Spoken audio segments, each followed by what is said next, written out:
All right, Grandpa and Grandpa. Grandpa and Grandpa?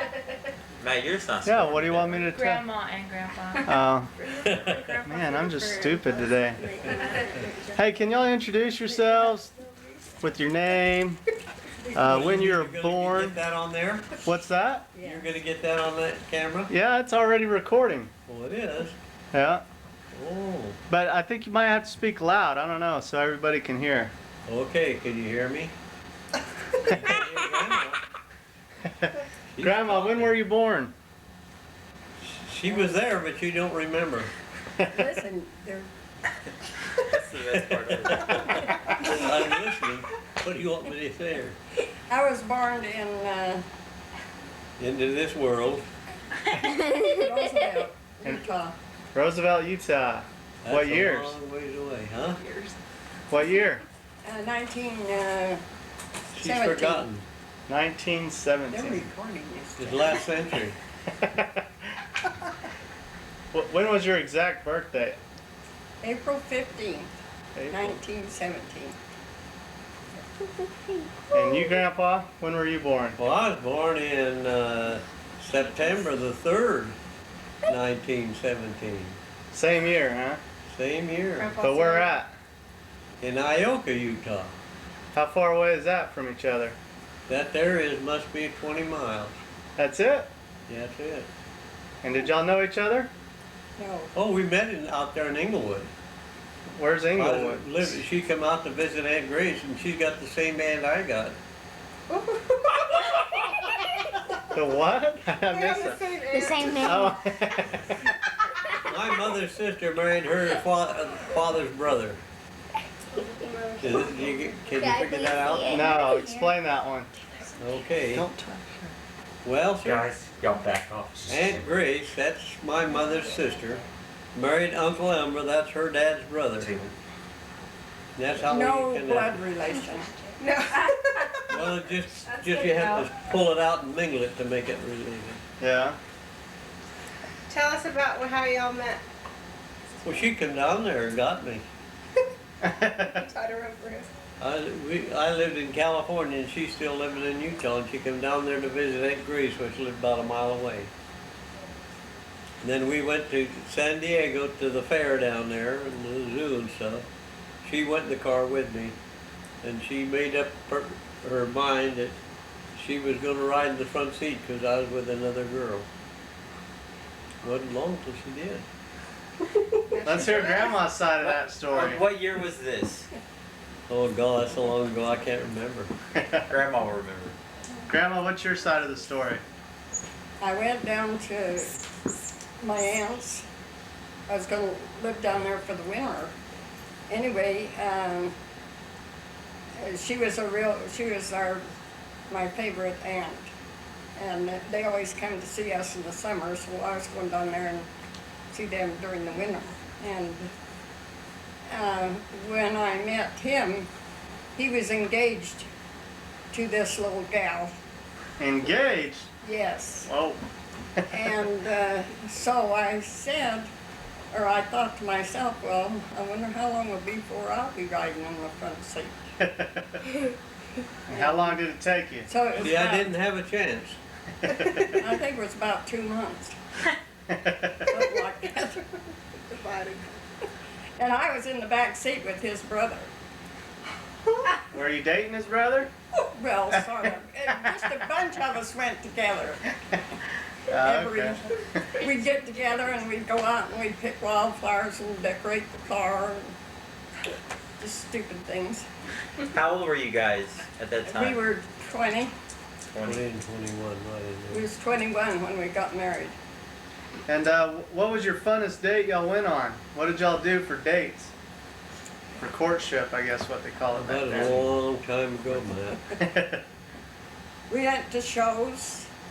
I remember this one time we went to, well, it was kind of a no-no show, I guess. Anyway, this What's a no-no show? this grandma, Shows too much. our friends that went with us, that was the same age as This us. was an act. I mean, a stage show. Oh, It wasn't stage a show. movie. Right. Yeah, it was a stage show, and the couple we went with, why, his grandma and grandpa went. And she said, I wouldn't have missed it, but don't tell Grandpa. Said, I'm Grandpa sure glad didn't I call. come, but don't tell Grandpa. So we should have, it's one of those that you get up and walk out. Oh yeah. Only we didn't. You weren't gonna waste good money there, huh? That's right. How was growing up at your houses with your brothers and sisters? How was what? How was growing up? Well, I don't know. It started little and got bigger. Yeah? Anything happen in between? Oh, lots happened. Any funny stories or good memories? How many brothers? Jokes. How many brothers and sisters do you have? I got 2 brothers and 2 sisters. She has the same. Dang. No, you don't got The one two are like sister. twins. Are you the oldest, youngest, right in the middle? Me? I started out and then the others come along. All right. So the oldest. And she was the 3rd down. And And I have 3 brothers. She had 3 brothers and 1 sister. One brother died when he was 2 months, or no, when he was just a baby. And she had Or- 4 brothers. Yeah, I had 4. Tell us He was about only about a month old. the transportation around then, where y'all have souped Well, up I had a cars. 27 Chevrolet. What? At what age? Huh? At what age? Well, let's see. I think I got it when I was 19. Oh, cool. How did you go to church whenever you were younger? How did I go to church? What was church like? Well, they had doors and they had a bishop up on the stage and all the rest of the people were supposed to be up there. Grandma told us they still went in this buggy. She told you what? I grew up in a little town, La Pointe, Utah. And we went to church. I've gone to church in a white top buggy.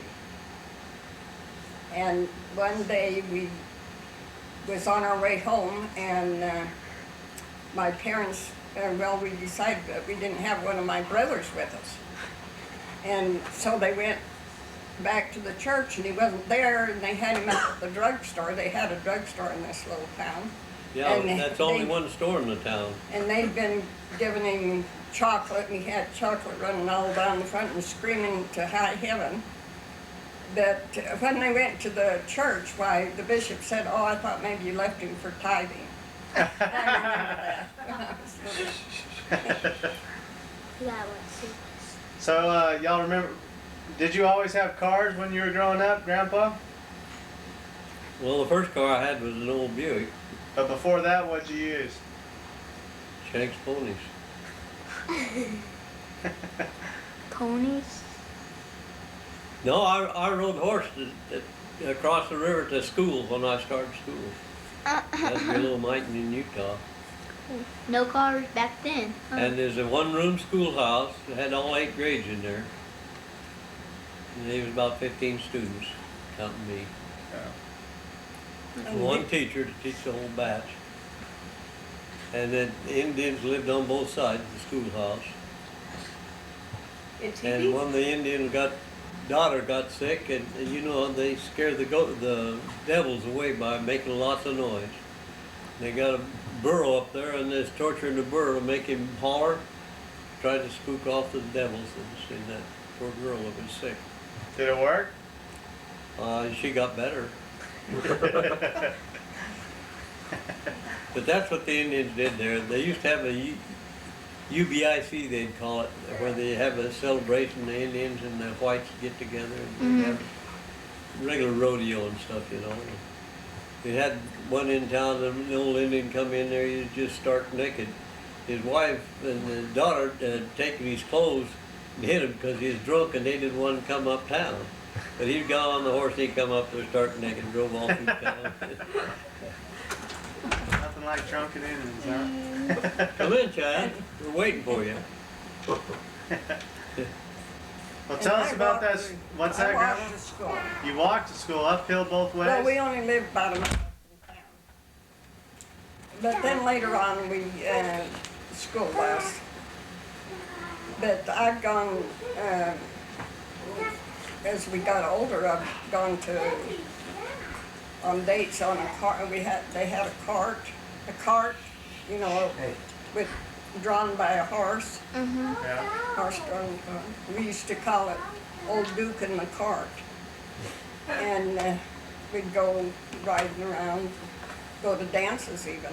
And I've gone to dances in sleighs Fun. in the wintertime. And I've also rode in, well, when I was about 5 years old, we took a trip to out to see my grandma that lived in Pleasant Grove, Utah, and we lived out by Vernal. And it took a whole week to go out there. In a buggy. No, we was in a wagon, the solid, what they call the Solid. solid X wagon. And my mother and her aunt and us kids and some of her kids. And then one of her kids had heart trouble.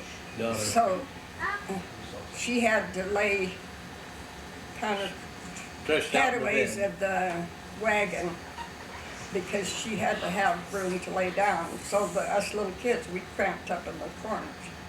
And I didn't like her too good. But it was a fun trip, and we camped out at night, and then when we got to my grandma's, why she had a graphophone, and phonograph, yeah, and I just thought that was wonderful, and I just played it the whole time I was there. And that Yankee Doodle song is when I played, and I just played it over and over, and I was just happy to go on. So when y'all traveled to Pleasant Grove, it was just all women, right?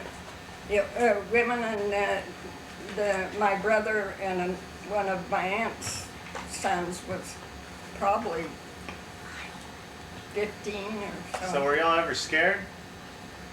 Well, I don't remember being scared. They might have been. Well, we went out in the wagon once. My mother, my aunt, and us kids. And I remember we stopped there, I can't remember the place we stopped anyway, there's a little river across the stream going from Mighton out to Provo, which is about 90 miles. Horses behind the team in a wagon, you know, so it takes a little while. So we stopped there for overnight, and a bunch of gypsies come in and camped right alongside of us. Well, everybody was scared to death, afraid they was going to rob us and everything else. But they didn't. We went on the next day. And We when we camped go, out 2 nights going there. Yeah. when we'd go like that, we'd take along, they called it a bread box, and that your food. You'd have in a big box. Sitting on your dinner. Oh, really? Grandma, how much did your first car cost? $700. $700? Yeah. Did you buy that brand new? What's that? Did you buy it brand new? No, it was used. It had the 500 miles on it. Oh, really? But you know how before we bought it, we checked around. I went downtown and was asking around about it, and they said, well, go down to the library. After the guy had it, we seen it. He had it up for sale, and I went down to the library. There's a bunch of bums along the libraries on the wall, and I asked for this guy. And he said, oh, that's me. And he stood up. And I said, you got a car to sell? And he said, yeah. I said, well, let's go. And went down there, boy, and when I got up there, looked at the car, he said, I started to touch it, you know, and he said, hey, don't do that, you might scratch it. And he won $700, so I paid him $700, and I drove it home. How'd you make $700? Well, Dad gave me part of it. I'd been working, How long did it take to selling earn? papers and stuff like that. Selling papers? And he worked out at where the Los Angeles airport is now. Oh, yeah. Well, and I helped farmers out there where the Los Angeles airport is now. Mm-hmm. Used to thrash grain there. And I worked out there, saving money. Well, what does that entail? Thrashing grain? Well, out there you get out there, you take a team out there and a wagon behind it and a pitchfork, and you go along and find a shock of grain, and you know what a shock of grain is, where they go along with a header and they dump it off in piles. Right. And you go along with a pitchfork, couple of guys, 2 pitchforks, and you put the pile of grain on the wagon, and then you haul it, when you get a load, you haul it to the thresher. Then you get up with a pitchfork and take it off the wagon and throw it into the thresher to thrash it. And that's how we did thrashing. And I did that for 3 years. I was going to high school during that time. Yeah. The one thing about it, when he Come worked, in. he always gave the money to his folks, and then they give him money to spend. Oh yeah. So you kind of helped each other out. Yeah, well, it didn't have, well, I'll tell you, it was pretty expensive there. You could get a milkshake, them big milkshakes, 10 cents. And a gallon of gas was 10 cents. If you had $1 in your pocket, you was rich. doing A okay. movie, That was they during the were 10 Depression, cents right? too. Huh? That was during the Depression time? Before the Depression. Before the Depression? How was that growing up in the Depression? Oh, Depression didn't bother us much. There's Jap gardens all around Los Angeles where there's all houses now and built up. Jap gardens, you know, where they raised produce and sold it in town. And we'd go out, they had willing workers where everybody go in and they'd go out and work for produce, come bring it in, then we'd have all we wanted to eat, you know. And that's what we did. And then the government got hot on their collars, hauled all the Japanese in and put them in a camp, which they should never have done, but they did. And, I don't know. That was before World War II, right? That's during World War. During World War. What was it like during the war? Weren't y'all married? Yes. Well, I was working for Lockheed then. We were married. We was living in North Hollywood then. What was it like being newlyweds during the war? Well, during the war, we was in blackouts every once in a while. Yeah, when we was living in Lenox, her brother and his wife was down there too, just below in Lawndale, and they'd have blackouts. Everything, all lights would have to go out on your car, or wherever you parked in your car, you had to put your lights out. Wait until the whistle come on and it was all right to turn your lights on again. It was quite a thing. It scared her brother and his wife out, so they went back to Utah. They wasn't going to stay down there. And at that time, we didn't have any children, and we thought, well, maybe it's just as well, you know, that we didn't have any kids because of the war. But then after We the didn't know what war, was gonna my happen. Sandy came along. Tell us about your kids. Oh, what? Tell us about your kids. They Wait, were you're wonderful. getting ahead of here. Let's ask them about their wedding and how that came about. Or how did you guys get married and where? Well, she says, I do, and I says, I do, and it's all over. How'd you propose, Grandpa? She proposed. Oh, really? Tell about your engagement first, then your. Oh, we was engaged for a little while. Tell them over now, I forgot. About the car. What? I already told that story. Oh. Then he come out to Utah to see me, which was about 1,000 miles or more, or maybe 1,100 miles. Yeah. And I know there was some guy said, come out here 1,000 miles to see you. But anyway, Her brothers yeah, my brothers. come out to greet me. They hid behind the bush, and what else they doing? They just raised a lot We had of a trying to big- scare me off. We had a big lilac bush right by the front gate. And so they got out there and did a little eavesdropping when he come. And anyway, then they was gonna chivalry us. They were just after us every night. They was gonna, well, no, not then. He come out in the summer and then he come back in November again. It's when we got married the last November. And they was gonna, We got married twice, believe it or not. and they was gonna chivalry us. After we got married the first time down in Vernal, was the bishop or stake president married us. State president.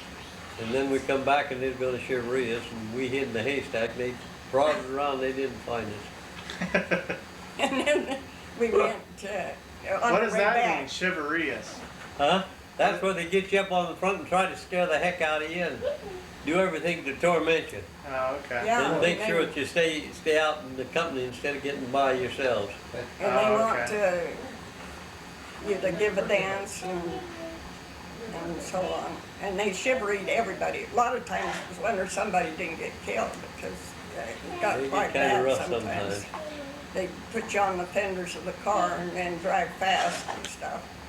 Anyway, we was going to Northern California on a farm deal that he was in. And so on our way back to, that was our honeymoon, on our way back from where I lived to Northern California. And we went to the temple, my mother and my uncle and aunt and them went with us to the Salt Lake Temple. And I remember he said, as we was walking out, he says, well, now we're really married. Getting married twice, that going had to get 2 divorces. And then we went on our way to Was that a week later? Northern after you got California, married and the this- first time? Just about a week. It was a week. You went to the temple after you'd been married a week, right? Yeah. because it was on our way home. And his folks couldn't make it. It was still That was hard BB, times. before Vernal Temple. Yeah. It was hard times. Didn't have much money. Yeah, I had $10 to go out there. So, Grandpa, was it in California or Utah that you had the job and you shoveled, where you had a dump truck of grain? Hey, don't It want was to in California. I think I was asking before we switched out tapes there as, when you were working in California, you had your own dump truck?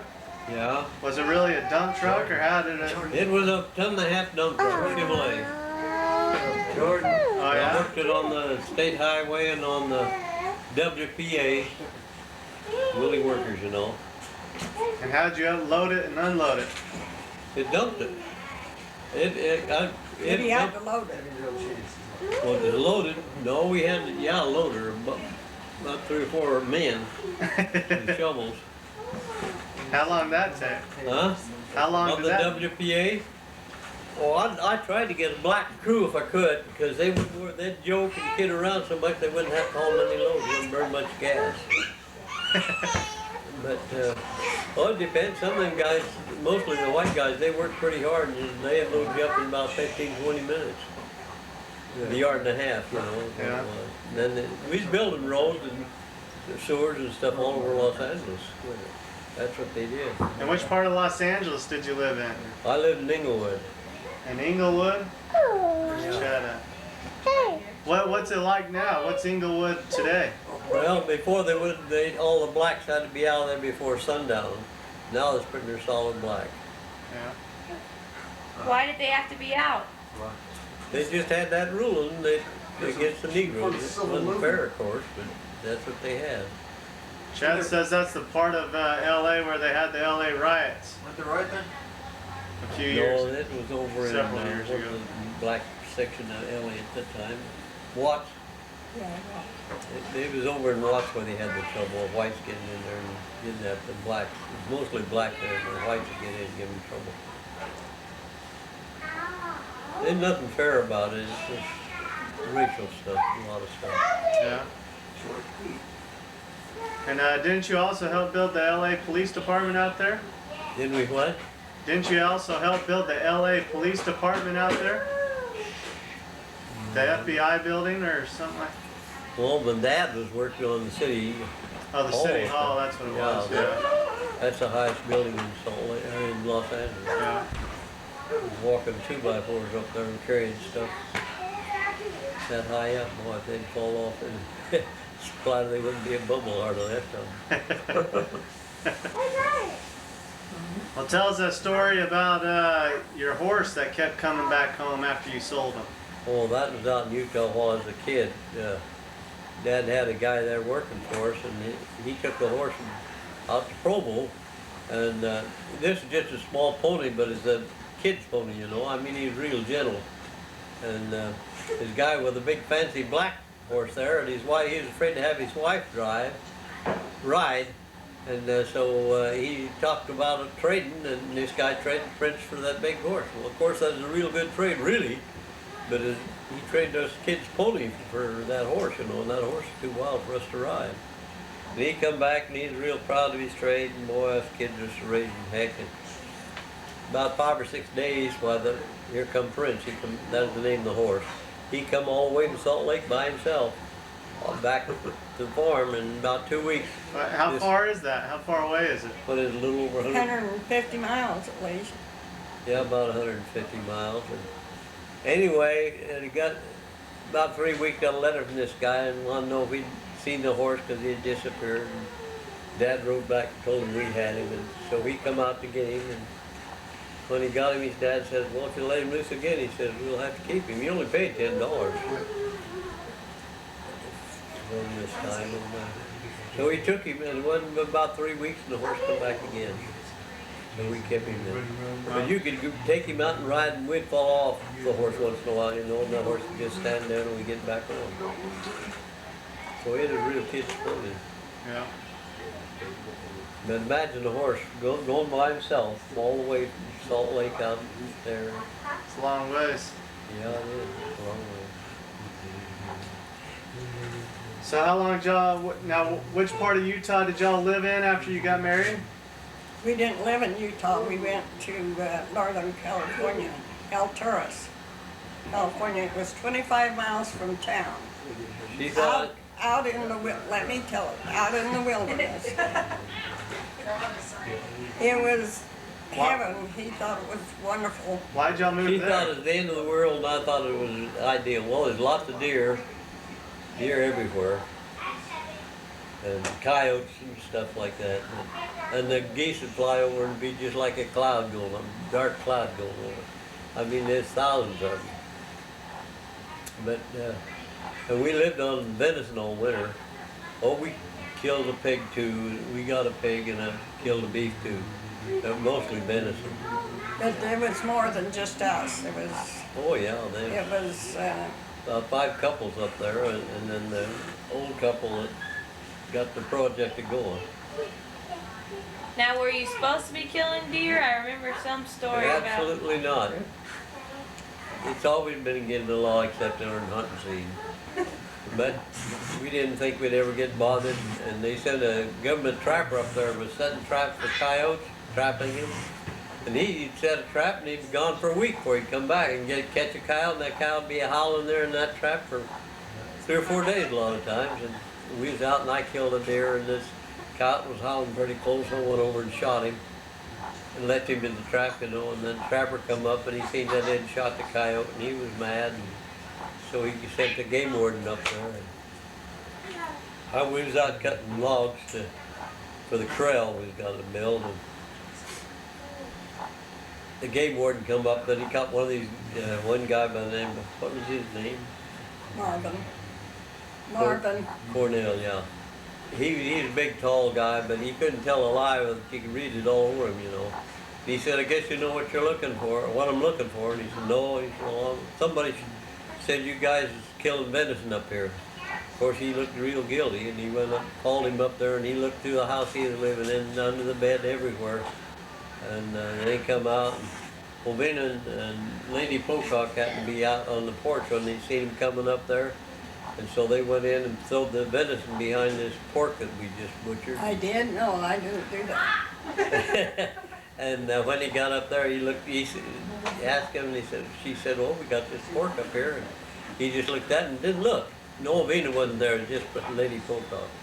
Went up, and we lived in a big house, and I had deer skin rugs, you know.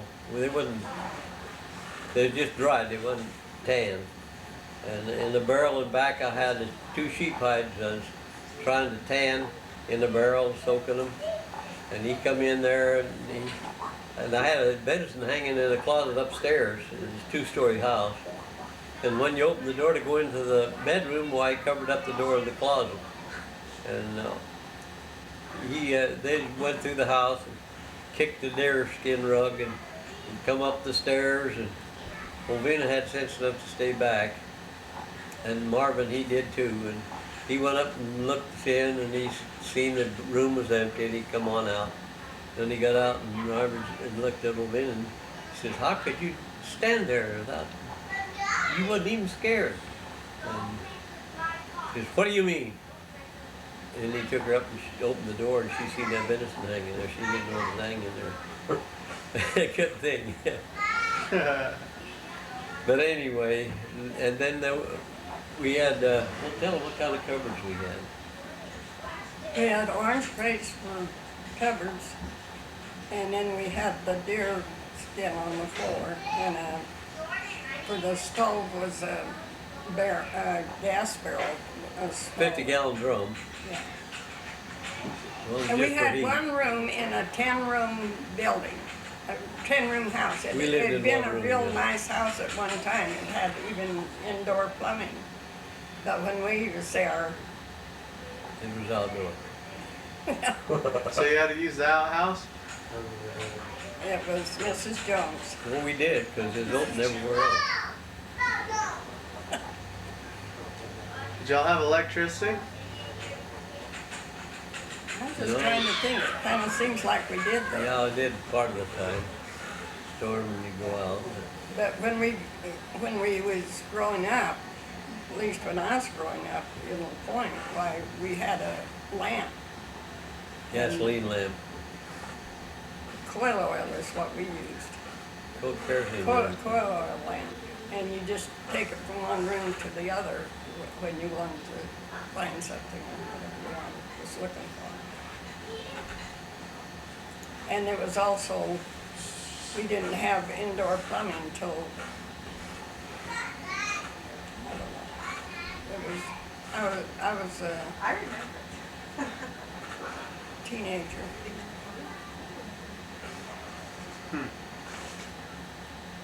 Oh, it was a good old day. So after California, where'd y'all go? We went to, Well, we went up there to Alturas, and that's Northern California. Is when we got. That's where we first married. Then we come back to Inglewood, or Lenox. That's right between Inglewood and Hawthorne. We lived there for, I guess, 2 years during World War II. then we moved to North And we Hollywood. moved to North Hollywood during the last of our And we Roscoe. was there until 1945. We moved to Hawaii, California. Why'd you move to Hollywood? Because to me. his, I was working for Lockheed Vega up there. And, Doing what? It was close. I could ride a bicycle to work. he No, was but a- what were you doing for Lockheed? Tool and die maker. Oh yeah. and when we moved to North Hollywood, he rode a bike to work. And then It you was moved close out. enough. Yeah. Could ride It a was bike. only about 3 miles. And And how during long? the war, while we didn't have nylons, we painted our legs. You painted them Yes. with what? With, Well, to make them look like they had kinda socks. like, you know, like they put on their face sometimes. Blush? Yeah. Face. Face? Oh. Yeah. But now They they try to just go fool out people. and paint their toenails, but Did you do a straight line down the back of your? no, that was too hard. No, we just painted them. And then that went away. That was in style. At the time of the war, that was in style. And when we had our first child, Sandy, I had to go home in an Ambulance. ambulance on the 7th day. Otherwise, they wouldn't let me go home. Why'd you have to go home? So right after the war, it changed to 2 days. But at the time, 1945, I went home. I had to go home in an ambulance. It wasn't because I was having troubles or anything. It just that's It's the what you rules they did. had then. It's just the procedures they have. Yeah. And you didn't do much for a whole month. So how long did you live in Hollywood? Well, the after the war was over. About 3 years ago. And then you moved out to Blythe? Yeah, then went to Blythe. I sold that house in there, what was it, for $3,000 and bought that 80-acre farm in Blythe for $3,000. Oh yeah? I don't remember. I didn't think it was that cheap. It was a 2-bedroom home, brand new. I think it was more Brand like- new home, two bedroom home for $3,000, huh? I don't Money remember was the pretty cost. valuable I back think then. that's wrong. No, it ain't. And then you went and bought 80 acres with $3,000. There's no house on it, though. We lived in a tent house when we first went to buy. Oh yeah? Every one of his family lived in that house but one. Their married families, they all took a turn living in that tent house. Now, I mean, it was a tent house. It was a tent on top. It had boards around the bottom, but it was a tent house. I have a picture of it. Anyway, we lived there for quite a while, and then we moved over to a house and had indoor plumbing there. Because when we moved out there, see, we had plumbing and everything in the city, but when we moved out there, it was country, and it was different. And then when we moved to this other house, well, then we had indoor plumbing there. And so what were you farming out there? What were we farming? Yeah. What did we? We had some cotton. I'm gonna say hemp, but it didn't have just a little of that. And of course, hay and grain mostly. And I've raised some sweet corn too. That was in Utah, right? And, So what'd you grow the hemp for? to sell. Just a little bit of that. Did you make pretty good They- money they on it? make- I raised sesame out there one year. They make rope out Had of hemp 20 too, acres you of know. sesame. And that stuff you had to go along and be real careful because it opened up and poured the seed on the ground. And you'd have to shock it while it's still green, let it ripen and shock it, and then come along with a combine and tip it over on the header, and the stuff would fall out in the header, and then it'd drag it on, the straw would drag it on up in the machine. And What then was I it? raised flax there one year too. Oh, I tried a lot of things. I had watermelon. Yeah. What was your best crop out there? Oh, I didn't like cotton with them, though. Too hard to pick. What's that? I said I didn't like cotton very good. I raised some cotton. Yeah.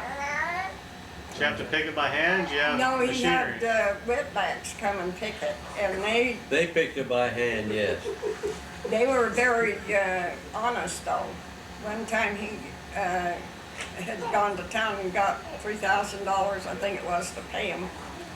And he was out there, had Had the, them lay down on a blanket, you know, in piles. And the whirlwind come by and picked that stuff up, and it went out through there, and these guys all disappeared. You know, they found every picking bill and brought it back. Really? They did. I never had. It had been white guys. I've never seen any of it.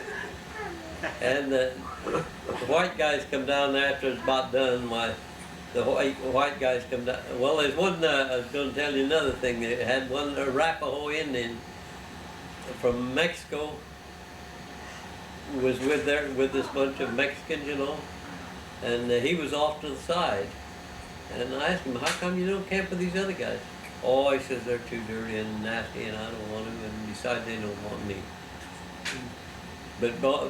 And that guy had a bunch of ducks flew over. He had my rifle. He had a 22, you know. And he pulled up, shot 3 times, and three ducks fell. Oh, Really? Just with a He 22? was good. I've never seen a guy That shoot is a that good good. shot. And with the stranger gun. What? I started talking on about. video. Huh? What's that, Grandma? What was it like being new parents? I didn't hear you. What was it Pretty like nice, because after 5 years, or almost 6, we were tickled to death. Yeah? It was, we enjoyed it. How many did you end up having? 3 daughters. And who are they? Sandra, Cheryl, and Janet. Which one's your favorite? No, I'm just kidding. Well, it's Sandra, Cheryl, and They Janet. all, they're all favorites. And they were all they were all very obedient children. Now, Grandma, you went like that. What's that mean? You kind of scowled your face. Well, I mean, I know sometimes they say, I say, well, I don't think I'll go today. Well, Mother, you better go. To church or what? Yeah, to church. So I couldn't let down. Had to go. Had to be active. Of course, I was active. I'm just kidding. Sure. He wants you to think that anyway.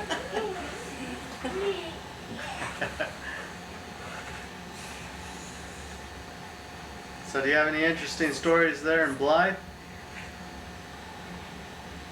Y'all know of any? What'd you say? Y'all know of any stories that they've told before about Well, Blythe? Cheryl and Janet were born in Blythe, and they were baptized in the Colorado River.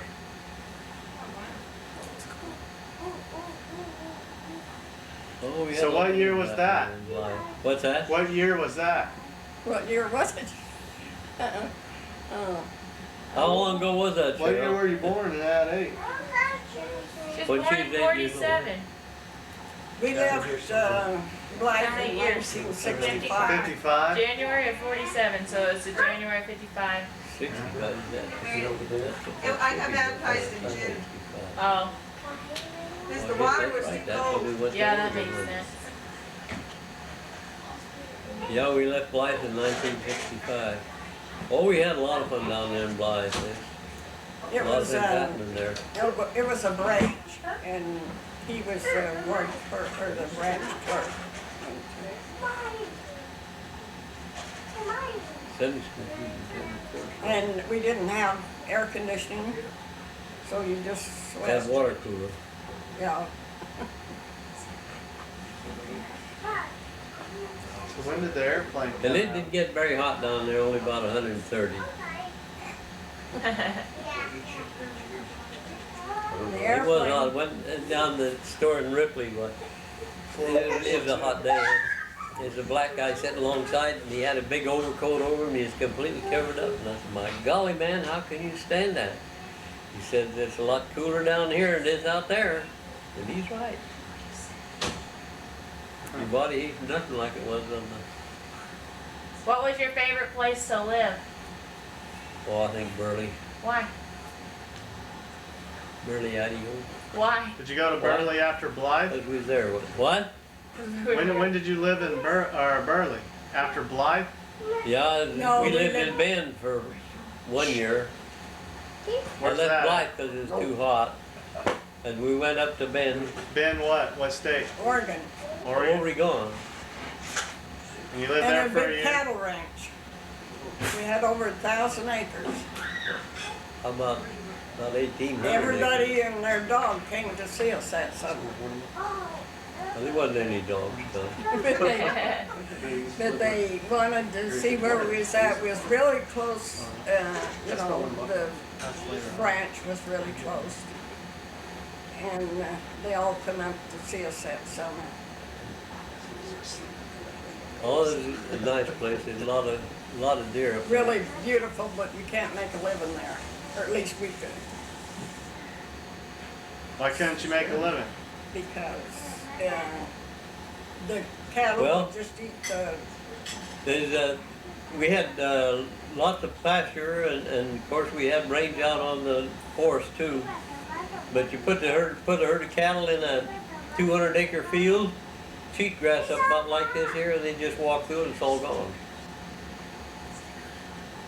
And they just wouldn't do it.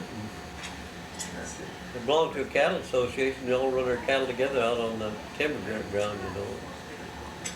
But when I first went up there, I went to the bank to see if I could get money to buy some cattle to put on the place, you know. They told me sure they could give me all I needed. So I ordered the cattle and had them come in there, and I went to the bank to get the money to pay for them. Said, sorry, we lent all our money to Brooks Scanlon. He was the guy that owned all the timber country around there. And so I went back to people I got it from, and they said, well, how about half the calf crop? So that's what I took them on, half the calf crop.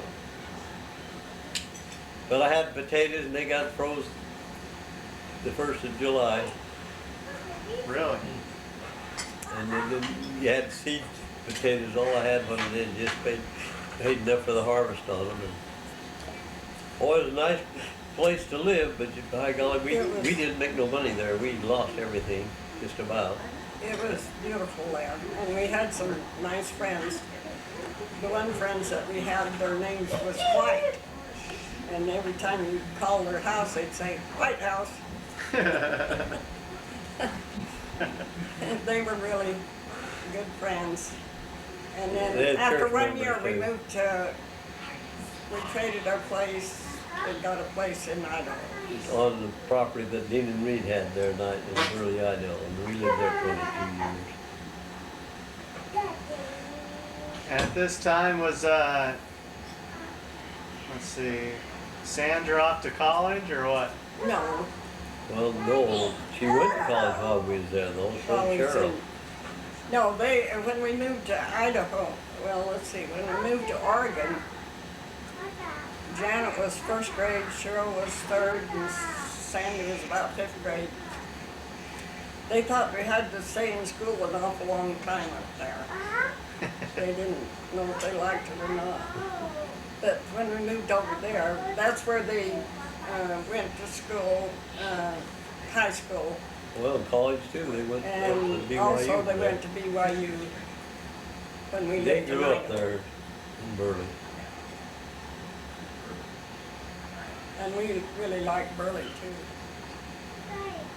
Yeah, we didn't think we'd ever But live I think there. you have to like where you're at wherever you're at. You If know, you don't, you're in trouble, huh? if you don't, you're unhappy, so might as well be happy. Well, everything went pretty good So while we was there. We liked it there. Church was good, we was there. We had a lot of friends, and you know, we've got a lot of memories from that.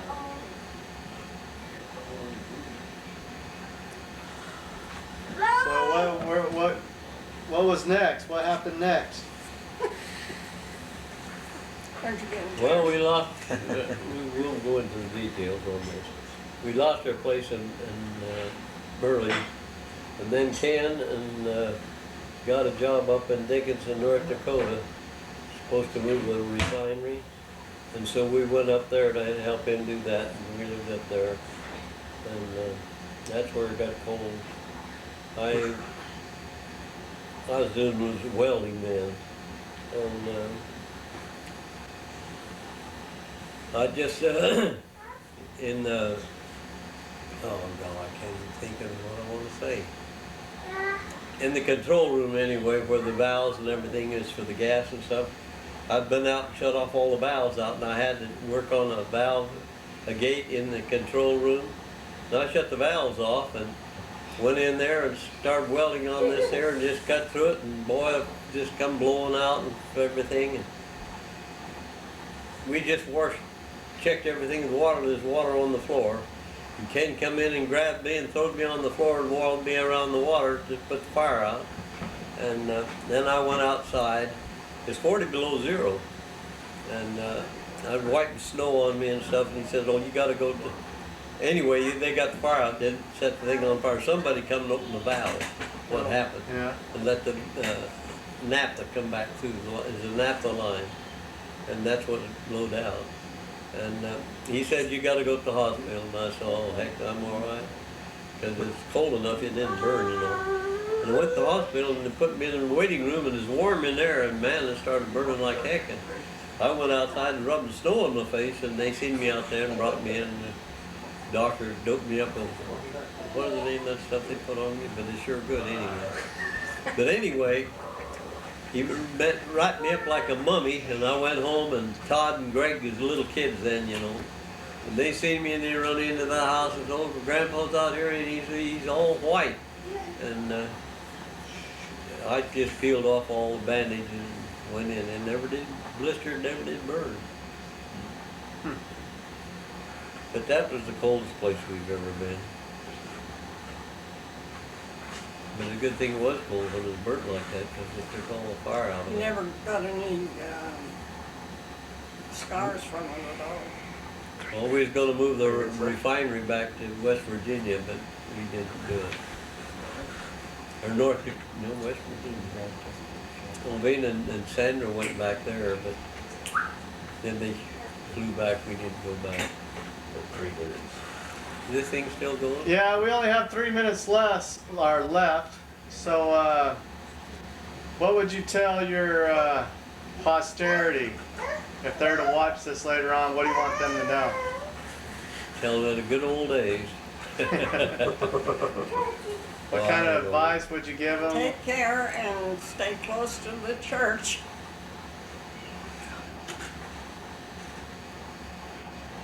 It's nice to have money, but it ain't the best of all everything. By golly, everything else is better to have. It's nice to have the money to help with the other things, but that's it.